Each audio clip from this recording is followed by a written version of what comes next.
জানো নেতাজি, এখন আর তোমার কথা মনে হয় না। ব্রিটিশের বুক কাঁপানো রাজবিদ্রোহীর কথা শুনে রোমাঞ্চ হয়, কিন্তু নতুন কর্মোদ্যম জাগে না। তবু তোমার জন্মদিনে কারা যেন ইম্ফল কোহিমা থেকে কদম কদম বাড়ায় যা বলতে বলতে এগিয়ে আসে ভারতের হৃদয়ের দিকে, মনে করিয়ে দেয় তোমার আত্মত্যাগের কাহিনী। তাই তো 1926 সালে শরৎচন্দ্র তার পথের দাবি উপন্যাসে যেন ভবিষ্যৎবাণী করলেন, তুমি তো আমাদের মতো সোজা মানুষ নও, তুমি দেশের জন্য সমস্ত দিয়াছ। তাই তো দেশের খেয়াতরি তোমাকে বহিতে পারে না, সাঁতার দিয়া তোমাকে পদ্মা পার হইতে হয়। তাই তো দেশের রাজপথ তোমার কাছে রুদ্ধ, দুর্গম পাহাড় পর্বত তোমাকে ডিঙাইয়া চলিতে হয়।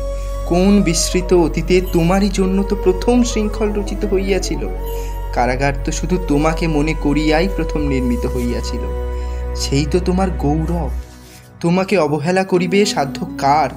এই যে অগণিত প্রহরী, এই যে বিপুল সৈন্যভার, সে তো কেবল তোমারই জন্য।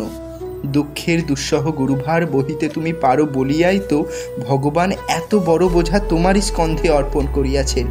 মুক্তিপথের অগ্রদূত, পরাধীন দেশের হে রাজবিদ্রোহী, তোমাকে শত কোটি নমস্কার।